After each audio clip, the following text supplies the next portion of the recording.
Buenos días. En la mañana de hoy, la Alianza Hispana para la Investigación Clínica y Translacional y el MDACC-UPR Partnership para la Excelencia en la Investigación de Cáncer auspicia este seminario titulado El uso de modelos multinivel para atender la heterogeneidad entre estudios, que será ofrecido por el Dr. Shrikant Bandiwala. El Dr. Bandiwala es profesor en el Departamento de Métodos de Investigación en Salud, Evidencia e Impacto de la Facultad de Ciencias de la Salud y además es director de Estadísticas del Instituto de Investigación Poblacional en la Universidad de McMaster. Tiene extensa experiencia en el diseño, conducción y análisis de estudios experimentales y observacionales multicéntricos. Ha trabajado en ensayos clínicos aleatorizados y en estudios observacionales y experimentales en comunidades en el área de insuficiencia cardíaca congestiva, factores de riesgo cardiovasculares, prevención de obesidad y enfermedades gastrointestinales. Dr. Bandiwala también tiene vasta experiencia como miembro y presidente de varios consejos de supervisión y de seguridad y monitoreo de datos y es actualmente el presidente del Consejo de Supervisión Multinacional de la División de SIDA en NIH y miembro del Consejo de Drogas Monoclonales para SARS-CoV-2 del NIH. Sus intereses en investigación estadística incluyen métodos no paramétricos, metodología para ensayos clínicos, confiabilidad y validez de pruebas diagnósticas, métodos gráficos para análisis descriptivos y metodología para datos correlacionados. Es conocido como el autor del Agreement Chart. Fue especialista senior Fulbright en salud pública global. Ha enseñado extensamente a nivel internacional y ocupa cargos docentes en universidades de Chile, en la Universidad de Sudáfrica y en Christian Medical College, Vellore, India. Para nosotros es un honor tenerlo como recurso en el día de hoy. Sin más preámbulos, le cedo la palabra al Dr. Bandiwala. Bueno, buenos días y muchas gracias Lorena por la introducción y gracias a la Alianza y a los colegas por la invitación para darles esta charla hoy. Ya mencionamos el título, que es el uso de modelos multiniveles para entender la heterogeneidad entre estudios. Y ven acá que la heterogeneidad lo tengo en rojo y a través de la charla van a ver que la heterogeneidad es lo que entra en casi todo lo que yo voy a estar hablando y resaltado va a estar en todas las láminas diapositivas. Empezamos con cuál es el objetivo de la investigación clínica y epidemiológica. Básicamente se pudiese pensar que lo que nos interesa es establecer la relación entre factores. Tenemos factores de exposición y tenemos una variable de resultado y queremos ver si hay una relación entre esos factores y el resultado. Lo que nos gustaría es que esa relación la pudiésemos establecer como de causalidad, o sea, que la exposición causa el resultado, que es lo mismo que el resultado no ocurre a menos que la exposición esté presente. Tenemos diferentes diseños de estudios que nos ayudan a establecer esta relación, pero me imagino que muchos de ustedes, o casi todos, ya conocen lo que se llama la pirámide de evidencia, que hay diferentes tipos de estudios que proveen cierta información sobre esa relación, pero los estudios observacionales, por ejemplo, como los estudios series de casos y controles, estudios de cohortes, proveen cierta información, pero no nos ayudan a establecer lo que queremos, que es no solamente la fuerza de la relación, pero también la causalidad. Se reconoce como evidencia máxima como los ensayos clínicos controlados y aleatorizados, pero eso era la cúspide de la pirámide antes. Hoy en día se dice no, casi hay muchos ensayos clínicos que no son definitivos, así que es necesario tener dos pasos más. Uno es el de revisiones sistemáticas de ensayos clínicos y lo que vamos a estar hablando hoy, que son los metaanálisis de ensayos clínicos controlados y aleatorizados. ¿De dónde vienen estas revisiones sistemáticas? Las revisiones sistemáticas empiezan a surgir en los años 90, básicamente porque el costo de hacer ensayos clínicos definitivos, o sea, grandes, y que pudiesen establecer y contestar la pregunta de la relación de causalidad empezaban a ser más caros y tan caros que no se podían hacer. Y son muy pocos los que se hacen que son definitivos. Las revisiones empiezan a ser necesarias para proveer esa información manejable en la cual basar decisiones sobre políticas de salud y de tratamientos para individuos. Esto fue trabajo pionero por Thomas Chalmers y el profesor Altman, que es un estadístico médico y médico a la misma vez. Pero se reconocía siempre que hay gente que revisa la literatura antes de hablar sobre algún tema en particular. Pero ellos proveen en su trabajo, en su libro, en el 1999, una definición de que establece la diferencia entre una revisión que nosotros usualmente hacemos de la literatura versus una revisión sistemática. Y la sistemática es aquella que ha sido preparada usando un proceso sistemático para minimizar los sesgos y los errores aleatorios que han sido documentados en los trabajos publicados. Entonces hay todo un proceso para esta revisión sistemática. Es como si uno estuviese haciendo otro estudio. Uno empieza con su pregunta de investigación, hay una búsqueda, hay una selección de estudios, se abstraen los resultados. Muy importantemente, hay una valoración crítica de los estudios y luego se pasa a la síntesis de los datos. ¿Cuáles son las ventajas y los usos de las revisiones sistemáticas? Primero, que nos pueden proveer una crítica objetiva de la evidencia, porque están resumiendo varios trabajos, pero también pueden identificar áreas que necesitan más evidencia y más estudio para poder establecer causalidad. Las revisiones sistemáticas pueden pasar a un metaanálisis. Un metaanálisis es ahora una metodología formal de resumir la evidencia que se obtiene de la revisión sistemática. O sea que la revisión sistemática siempre viene antes de hacer un metaanálisis. El metaanálisis es un análisis estadístico de los resultados de estudios independientes con el objetivo de producir un estimado del efecto del tratamiento. Pero es solamente hecho, y aquí aparece la palabra heterogeneidad, solamente es posible hacer un metaanálisis si uno establece que la heterogeneidad entre los estudios en la revisión sistemática es manejable. Y vamos a ver qué es manejable. Pero si se hace un metaanálisis, entonces la precisión de los estimados del efecto de intervención mejora. Se reduce la probabilidad de falsos negativos y entonces uno puede argumentar con más fuerza la relación de causalidad. Todavía es discutible. Los análisis de subgrupos de pacientes en metaanálisis pueden identificar nuevas preguntas de investigación. Entonces, este proceso, esta metodología del metaanálisis es algo muy importante. Su objetivo es el de combinar la información entre diferentes estudios similares, no cualquier estudio, ¿no? Tienen que ser productos de una revisión sistemática sobre el mismo tema y los estudios ser similares. Pueden ser experimentales porque cada estudio ofrece un estimado insesgado del efecto del tratamiento.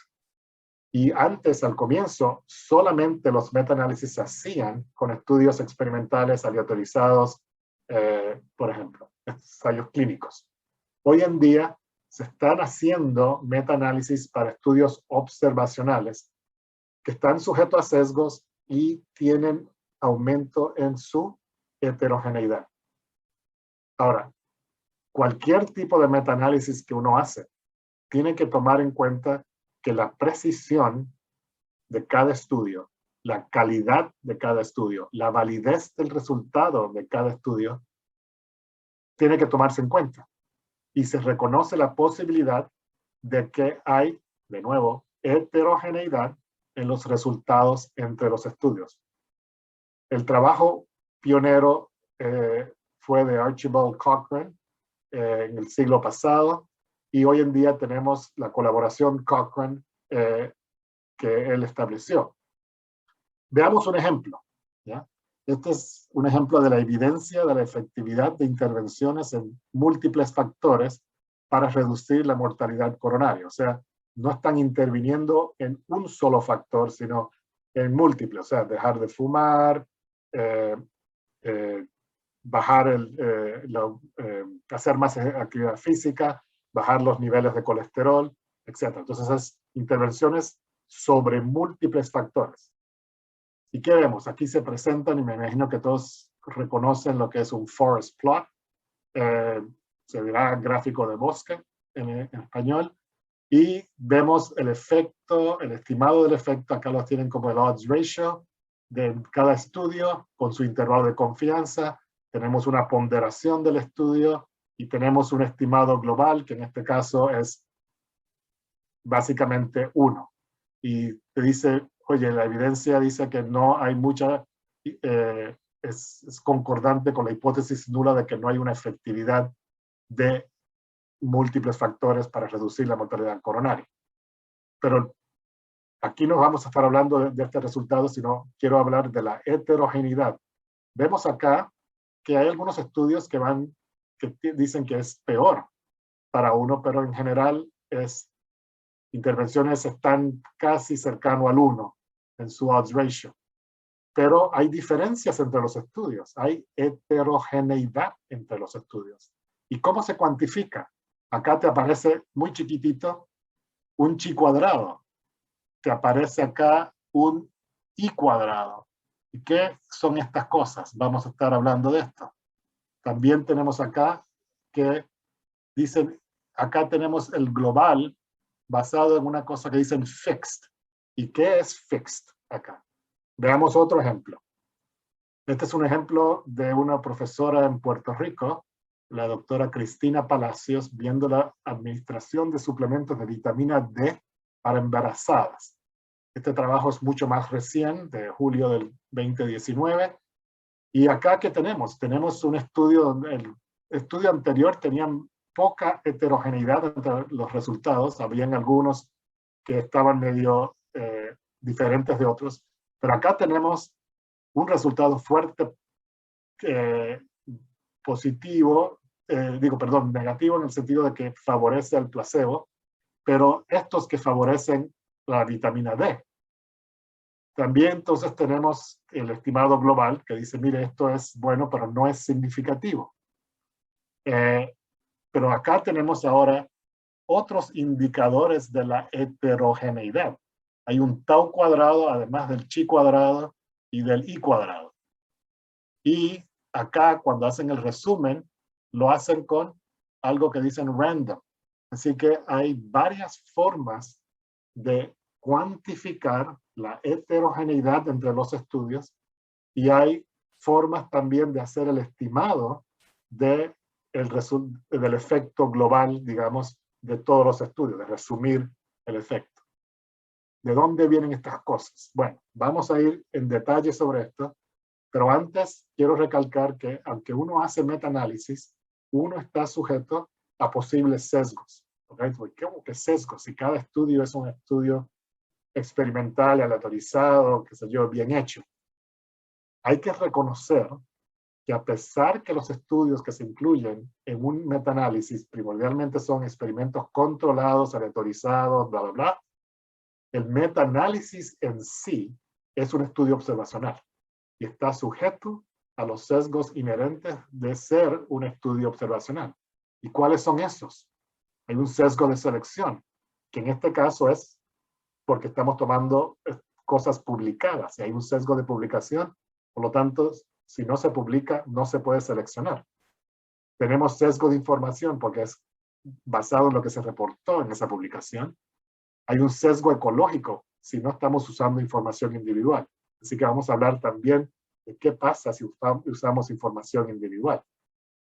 Y de nuevo tenemos, y se me olvidó ponerlo en rojito acá, la heterogeneidad debido a la calidad de los estudios. Bueno, así que tengamos eso en mente cuando estamos hablando ahora de estas métricas de heterogeneidad. Entonces vimos que había un chi cuadrado, vimos que había un i cuadrado, vimos que había un t cuadrado, un tau cuadrado, pero lo ponen como t cuadrado.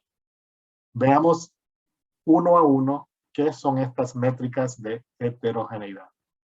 Hay un buen trabajo en Statistics in Medicine del año 2002 que menciona todas estas cosas, pero primero veamos este chi cuadrado. Viene realmente de un estadístico de heterogeneidad con letra Q de Cochrane, que es la suma ponderada, o sea, aquí tenemos la suma con ciertas ponderaciones de ¿qué? De la diferencia cuadrada entre los efectos observados, llamémoslo la Y sub I del estudio I, contra el efecto global estimado.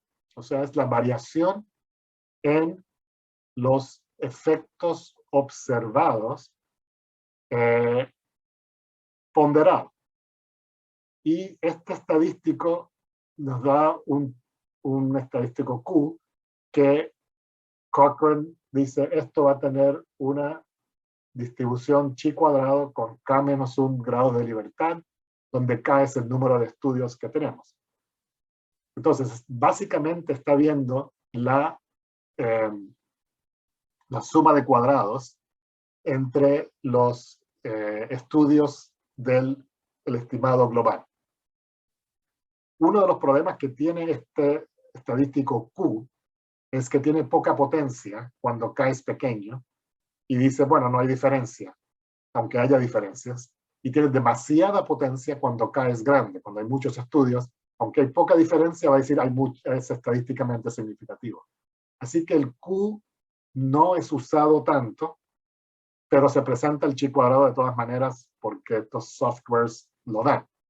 Pero casi muy pocas personas lo interpretan. ¿Qué es lo que interpretan? Interpretan otra métrica que es el i cuadrado, y no es una prueba estadística, es un indicador de cuánta inconsistencia hay entre los efectos de los estudios. Y la forma en que se construye hace que es un porcentaje de cuánta variación total hay en la información en el metaanálisis entre todos los estudios, dentro y entre estudios, y cuánta de esa variación se atribuye a la heterogeneidad no debido al azar. Y esto vamos a decirle un poquito de nuevo en otra forma, es la heterogeneidad entre los estudios, pero en sus valores esperados. De todas formas, vamos a ir poco a poco con eso, así que con calma. Es una proporción, por lo tanto es muy fácil de interpretar, porque va entre 0 y 100. Y se usa como un indicador de la inconsistencia en los resultados entre los estudios. ¿Por qué se usa mucho? Porque no depende del número de estudios. Ese estadístico del chi cuadrado, el Q, depende del número de estudios. Así que casi nunca uno ve ese Q reportado, sino que ve el i cuadrado. Pero hay otra métrica también, además. Y es tomar en cuenta la variación observada en los datos y pensar que lo que estamos observando en todos los datos que tenemos involucra realmente dos componentes de varianza. Tenemos la varianza de los efectos verdaderos, y eso se llama tau cuadrado, y tenemos la varianza debido al error de muestreo. Así que esto da lugar a decir, mire, lo que estamos observando en estos efectos de estudios es variación total, que es variación en lo que estamos observando, y se pudiese desglosar o descomponer en dos sumandos: la variación de los efectos verdaderos y la variación debido al error de muestreo, que uno se llama tau cuadrado y el otro varianza de error.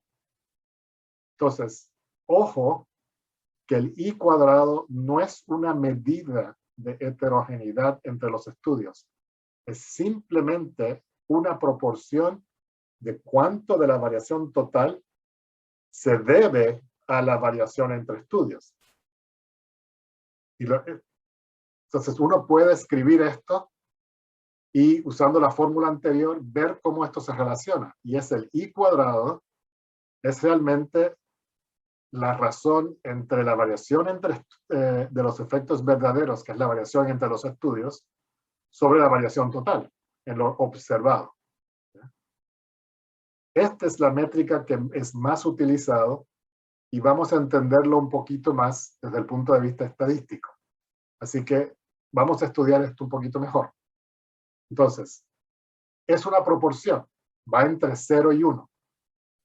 Si es cercano al 1, ¿qué quiere decir? Bueno, ahora nos acordamos de la escuela elemental, cuando teníamos fracciones, y si esto es cercano a 1, la única forma que esto es cercano a 1, si estas dos cosas todos son positivos, es que esto sea pequeño, o casi 0. Si la variación de error es casi 0, quiere decir que hay poca variación debido a error. Quiere decir que casi toda la variación observada se debe a diferencias entre estudios. O sea que cuando los estudios son muy diferentes, el I cuadrado es cercano al 1. ¿Y cuándo es el I cuadrado cercano a 0? Bueno, de nuevo, la escuela primaria, en clases de matemáticas, me dice, mira, una fracción solamente puede ser 0 si el numerador es 0. Ah, entonces hay poca variación entre los efectos verdaderos de los estudios. Casi toda la variación observada se debe a diferencias dentro de los estudios. O sea, hay mucha variación dentro de un estudio. En esos intervalos de confianza son bien amplios. Y hay poca variación entre los estudios. Esto se puede explicar bien en una publicación de Borenstein. Y si buscan al autor Borenstein, es como el gurú del metaanálisis, es el que escribió el libro de texto sobre esto. Pero antes de escribir este libro de textos, tenía varias publicaciones interesantes. Y saqué esta figura de este trabajo, donde él te dice, mira, aquí tenemos dos ejemplos. Un ejemplo donde hay variación entre estudios en los efectos, y hay mucha variación dentro de un estudio, porque los intervalos de confianza son amplios. Mientras que acá yo tengo también variación entre los estudios, pero no tengo mucha variación dentro de un estudio. Los intervalos de confianza son tan chiquitos que ni se ven. Si yo calculo el tau cuadrado acá, me sale 75, el tau cuadrado, y el tau cuadrado acá es 75. O sea, estos son datos artificiales para ilustrar el tema de que tenemos mucha variación entre los efectos verdaderos de los estudios. Pero acá tenemos mucha desviación dentro del estudio o heterogeneidad dentro del estudio. Así que el I cuadrado acá es 10%. Acá el I cuadrado es 1 porque no hay ninguno acá. No lo puso acá, pero está acá. Entonces uno puede tener, dice, bueno, entonces tengo muchas métricas. ¿Cuál debo usar? ¿Cuál es el que interpreto? Bueno, la respuesta a cualquier pregunta que hace un estadístico es depende. ¿Depende de qué? Depende de qué es lo que te interesa.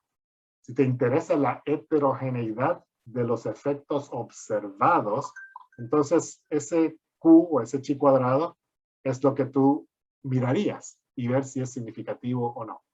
Pero si te interesa realmente ver la inconsistencia en los resultados entre los estudios, entonces el I cuadrado es el que yo preferiría. Y si me interesa la heterogeneidad de los efectos verdaderos, entonces me interesaría el tau cuadrado. Es por eso que la profesora Palacios, por ejemplo, tenía los 3, porque no sabe lo que le interesa al que está mirando su trabajo publicado. Entonces, es importante reconocer qué es lo que cada una de estas métricas está haciendo. ¿Okay? Cómo se interpretan estos. Y usualmente cuando uno interpreta un metaanálisis, busca muchas cosas para entender qué es lo que está ocurriendo en el metaanálisis. Entonces, volviendo ahora, después de las métricas, ¿qué se hace en el metaanálisis? Entonces, lo que estamos haciendo es tan sencillo como calcular un efecto que queremos. Primero se calcula un efecto para cada estudio, dependiendo de la variable de respuesta, el tipo de efecto que tenemos, pero es para cada estudio. Luego hacemos un estimado del efecto global combinado de todos los estudios. Entonces tenemos un estimado para cada estudio y un estimado global. Ahora, ¿cómo obtenemos este estimado global? Ahora se acuerdan que decían allí fixed y decían random. Entonces hay dos formas de obtener ese estimado del efecto global combinado. Se toma en cuenta la calidad de la información de cada estudio a través de la precisión del estimado que ofrece cada estudio. Y se combinan ya sea usando efectos fijos o efectos aleatorios usando la metodología que Simonian y Laird publicaron en 1986. Y esto es lo que voy a pasar a explicar ahora. ¿Qué quiere decir esto de efectos fijos o esto de efectos aleatorios? Lo tengo en palabras acá, pero es mucho más fácil si lo vemos en gráfico. Entonces, con el modelo de efectos fijos, lo que decimos es que lo que observamos, de aquí tenemos 3 estudios, y yo observo G1, G2, G3, siendo los efectos del estudio 1, 2 y 3. Pero asumo que todos los estudios comparten un efecto común, MU, y este es el efecto común. Por lo tanto, lo que observamos, el G3, por ejemplo, difiere del común por un error que de muestreo, que lo llamamos el error E, y es sub 3 porque es del estudio 3. Así que cada uno tiene un error en el estimado del tamaño de efecto común. Entonces podemos escribir que el efecto observado es la suma del efecto común más ese error. Y aquí el error es negativo, así que lo trae para acá. Ese es el modelo de efectos fijos. Asume que todos están estimando un tamaño de efecto común.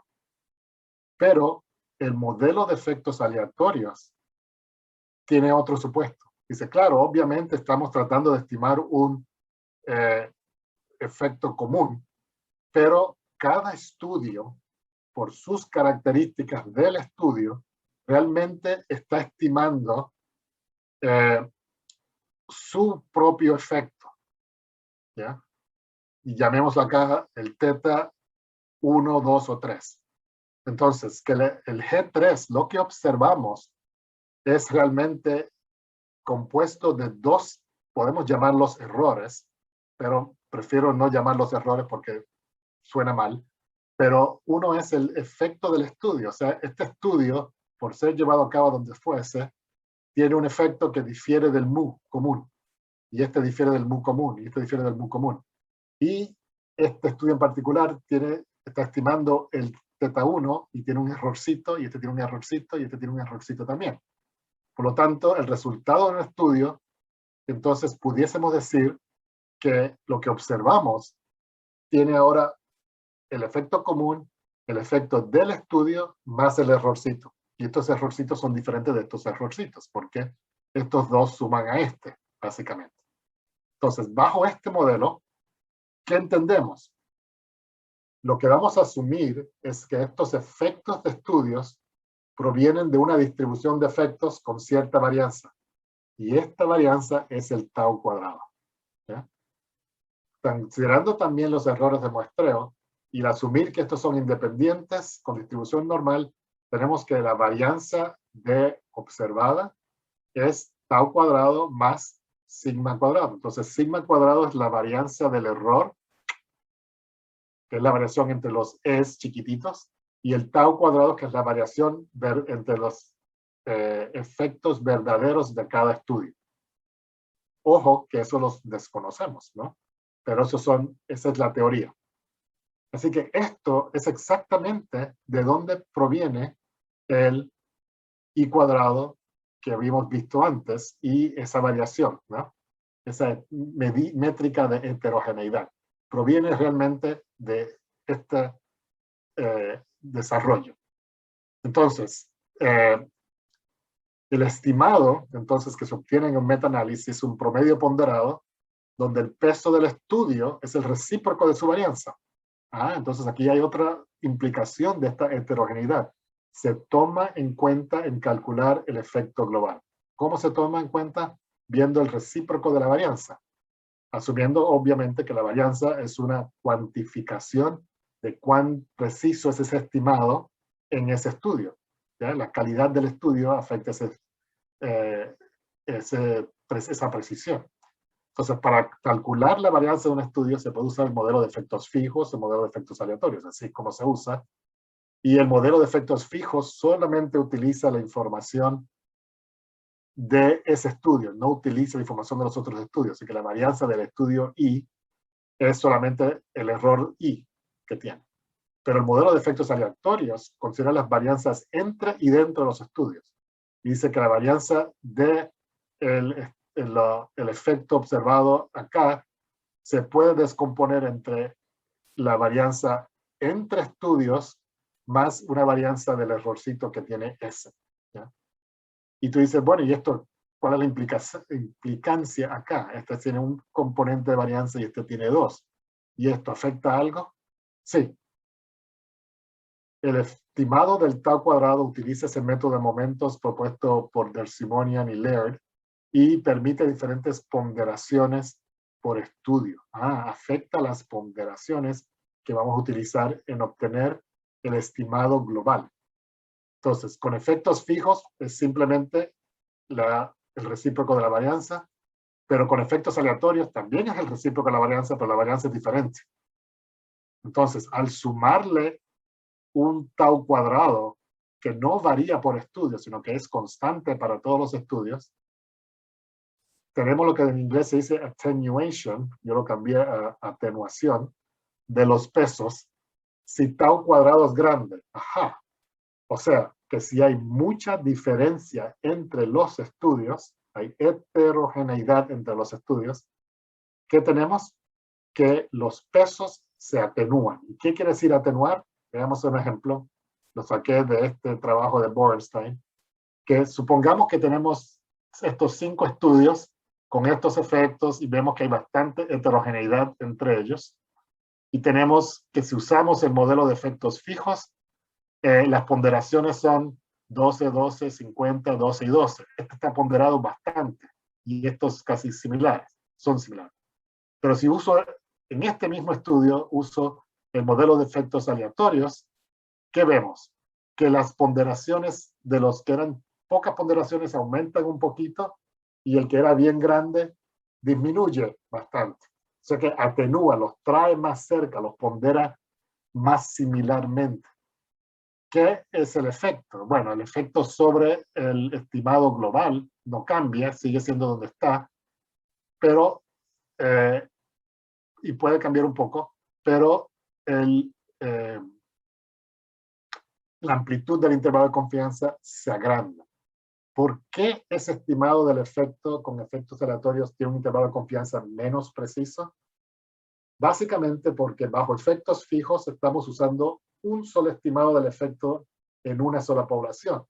Y el error estándar refleja esa precisión. Estamos usando una cosa. Pero bajo efectos aleatorios estamos estimando el efecto en varias poblaciones y el error estándar refleja entonces que tengo esos dos componentes de varianza, por lo tanto se incrementa la variación. ¿Ya? Y por eso es el efecto se ve con más amplitud. Entonces, el metaanálisis con efectos aleatorios debiésemos incorporarlo. ¿Por qué? Porque toma en cuenta esa heterogeneidad entre los estudios. ¿Cuándo no debemos preocuparnos? Bueno, si hay poca heterogeneidad, o sea, las relaciones son muy similares, yo puedo ignorarlo y no tengo problema. O sea, no va a ser muy diferente el estimado del efecto global y su amplitud si los estudios son homogéneos. Si los estudios no son homogéneos, entonces debiese yo tomar en cuenta y usar efectos aleatorios. Ahora, tenemos otra cosa, que es la metaregresión. ¿Okay? Pero antes de ir a la metaregresión, quiero recalcar la parte teórica de que el I cuadrado realmente es nada más que el coeficiente de correlación intraclase de un modelo multinivel. No sé si ustedes han tomado un curso o conocen los modelos multinivel, los modelos jerárquicos, pero el coeficiente de correlación intraclase, que sus siglas en inglés, el ICC, es un indicador de la homogeneidad dentro de un clúster que se calcula como esta proporción de varianza entre clusters sobre la varianza total. Y tenemos esta relación con el ICC, que es exactamente lo mismo que podemos pensar del I cuadrado, que es una proporción de la varianza entre estudios sobre la varianza total, y tenemos la interpretación que teníamos antes. Acá estamos interpretando la homogeneidad, mientras que aquí estamos interpretando la heterogeneidad, y por eso la gente piensa que son cosas diferentes, pero son realmente lo mismo, ¿no? Porque la varianza entre clusters es lo mismo que la varianza entre estudios en sus efectos verdaderos, que son lo que son, así que no varía, o puede variar. Y tenemos la varianza dentro de clases, que es la varianza dentro de estudios acá. Así que eso es la relación entre el I cuadrado con el ICC. Bueno, entonces volvamos al metaanálisis, ¿ya? El modelo entonces de efectos aleatorios deconstruye o desglosa o separa la varianza total y saca algo de la heterogeneidad entre estudios con el uso de este T cuadrado, tau cuadrado. Entonces, ¿por qué se prefiere? Porque mejora la precisión del estimado del efecto a su verdadero estimado. Entonces, decimos, la varianza es más grande, sí, pero ese es el verdadero estimado. Ahora, saca algo de la heterogeneidad, pero puede haber lo que se llama heterogeneidad residual, o sea que hay todavía cosas que pueden explicar la diferencia entre los estudios. Entonces, existe metodología para expandir aún más y tomar en cuenta otros posibles factores que puedan explicar más de la heterogeneidad. Entonces tenemos covariables a nivel estudio, y cuando incorporamos eso se llama metaregresión. Si incorporamos, además de covariables a nivel estudio, covariables a nivel individuos dentro de estudios, se llama metaregresión multinivel.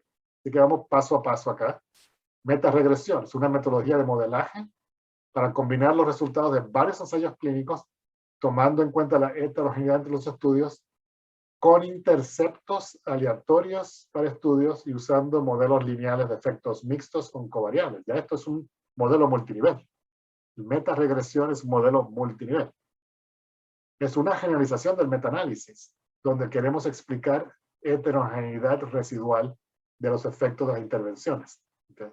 ¿Usando qué? Covariables a nivel estudio.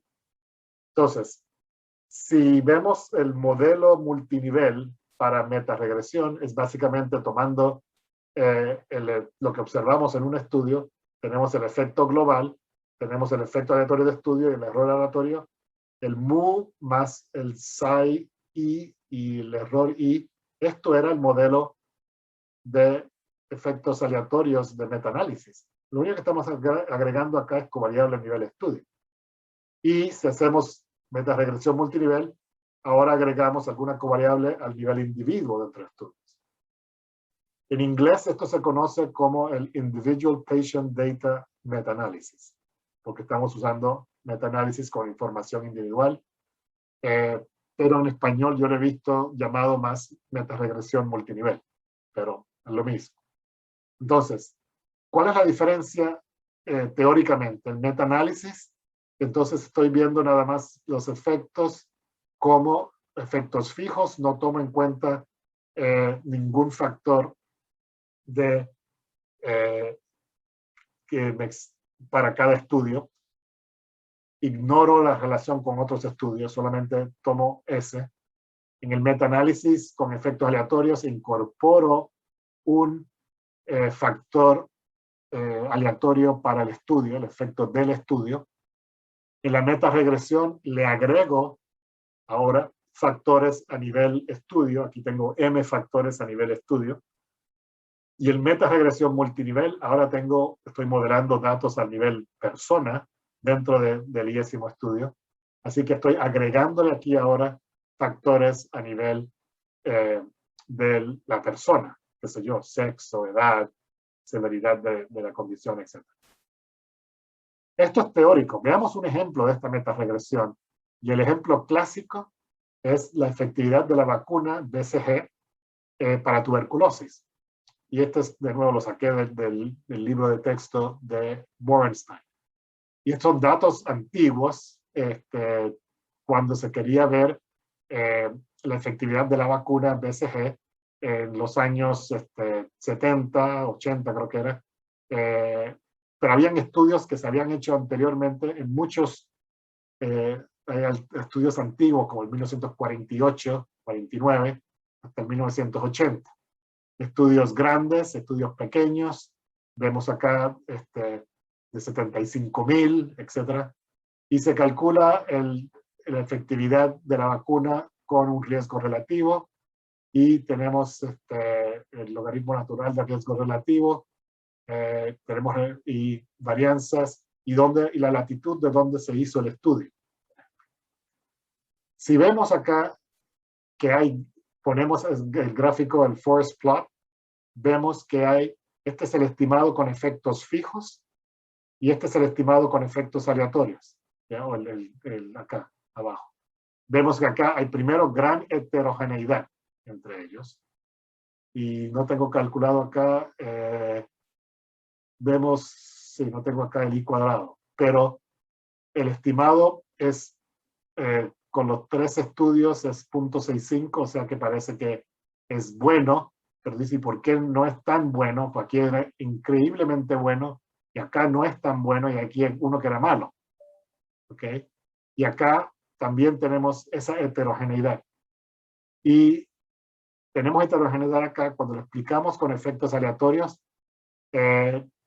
Ahora sí parece que el estimado es mucho mejor, va de 0.65 a 0.49, así que es más fuerte, pero también es más amplio. Y todavía tenemos heterogeneidad acá. ¿A qué se pudiese deber eso?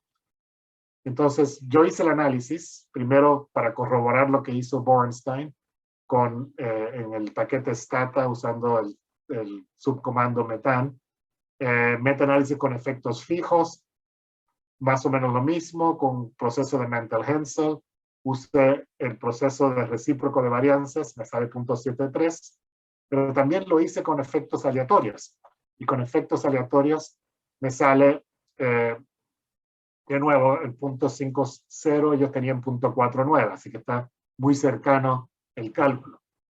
El siguiente lámina resume lo que yo hice, ¿no? Que son ambos metaanálisis con efectos fijos, que es inverse variance acá, 0.73, y con efectos aleatorios me dice 0.51, y vemos que, claro, es significativo. La significancia no es lo que me interesa, pero ¿qué es lo que vemos? Que el I cuadrado, variación en los riesgos relativos atribuible a la heterogeneidad, 92%, o sea que hay mucha variación acá entre los estudios atribuible a la heterogeneidad en los efectos de cada estudio. ¿Podríamos explicar esto por alguna otra razón? Bueno, primero convertí esto a hacer una metaregresión. Entonces, primero lo que hice fue una metaregresión, 5 variables para conseguir el efecto es 0.64. Y cuando incluyo la latitud del lugar del estudio, ¿qué vemos?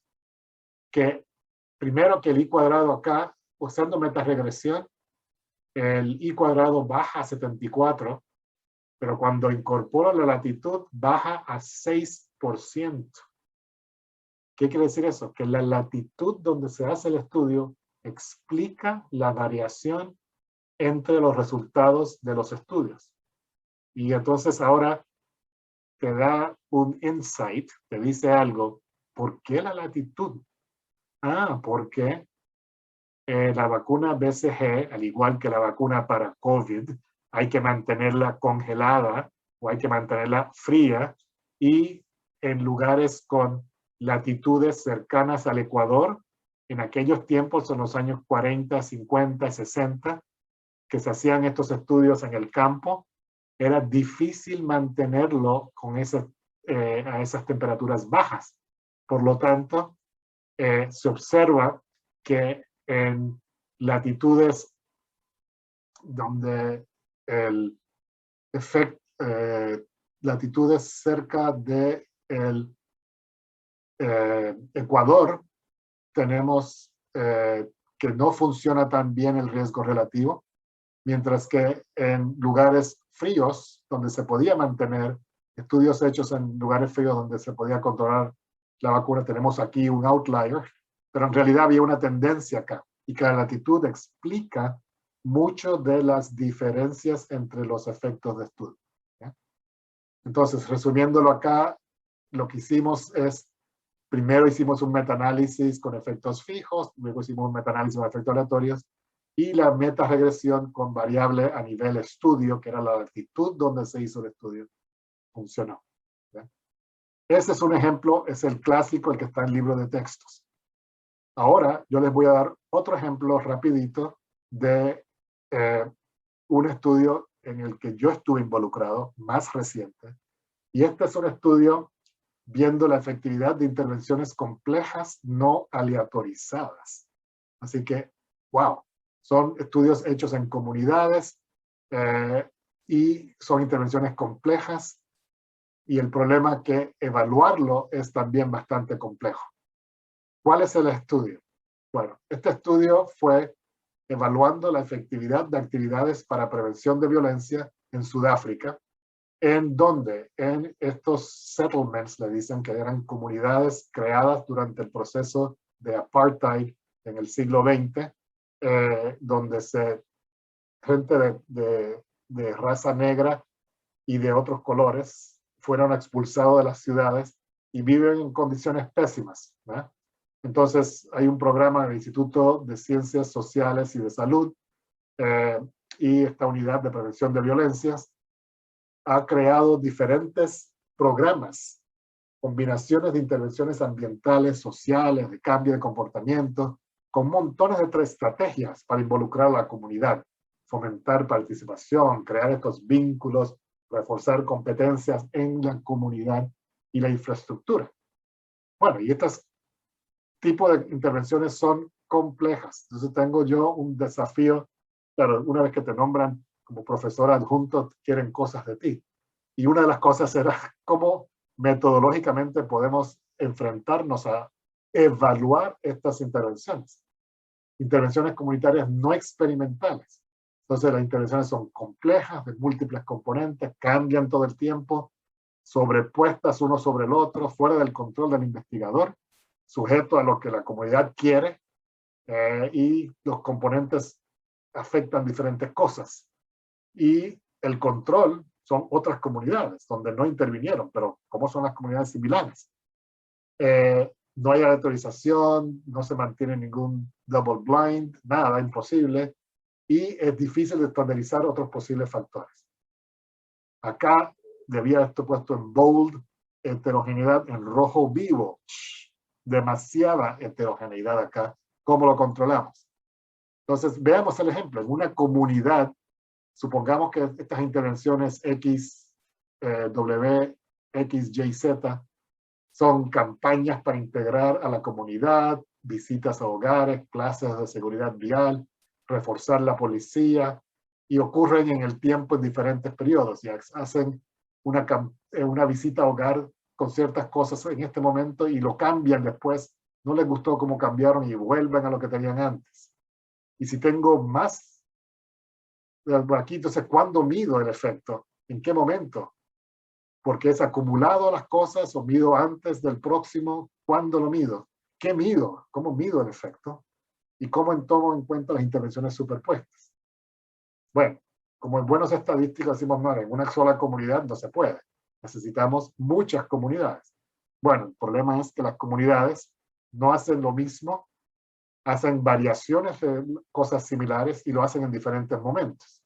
Entonces, yo digo, como estadístico, la heterogeneidad le da el sabor, le da el sazón a la investigación.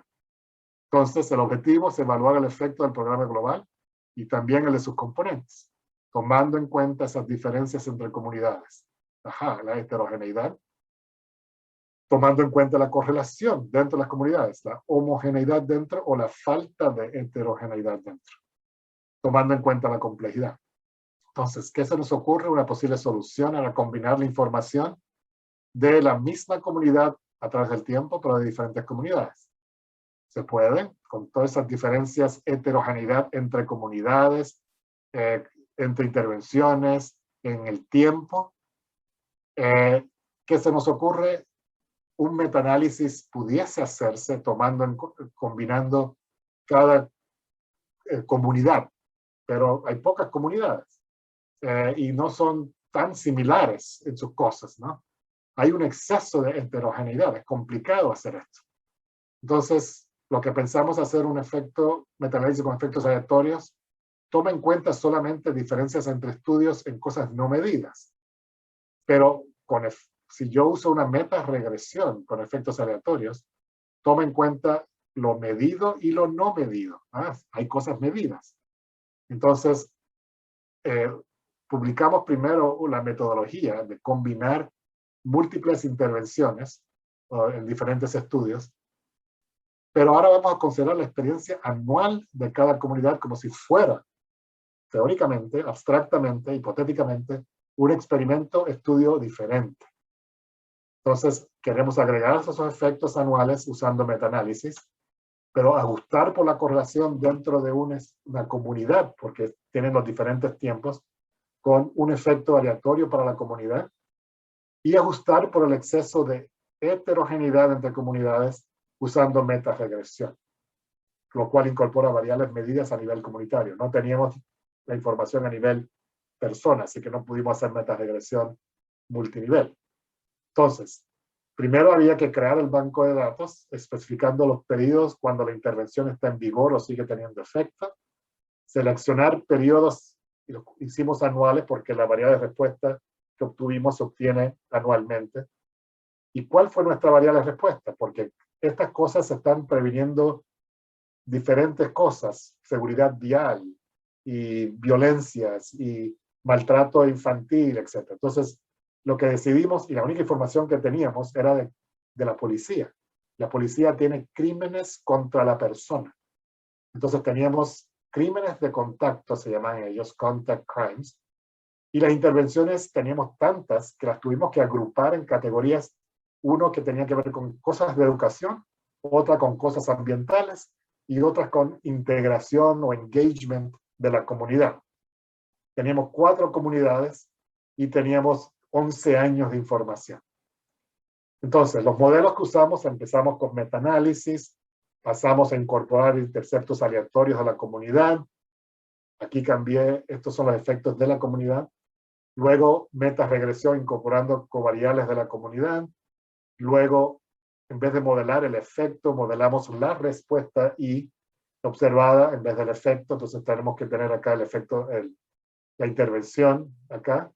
Luego incorporamos mediciones repetidas en el tiempo de una misma comunidad y le dimos pendientes aleatorias que incorpora cómo el efecto de la intervención cambia en el tiempo con pendientes aleatorias, que la misma intervención es diferente, tiene diferentes resultados en diferentes comunidades.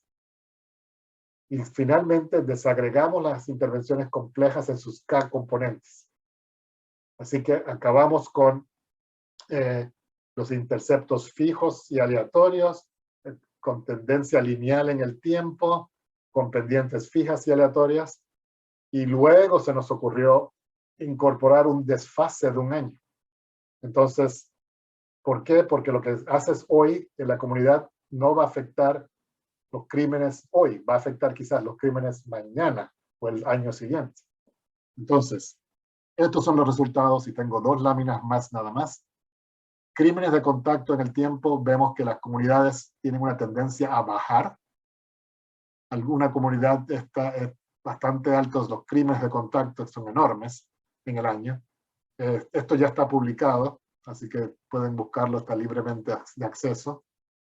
Y esta es una tabla de los resultados. Y esto es pocas comunidades, pocos tiempos, una variable, etc.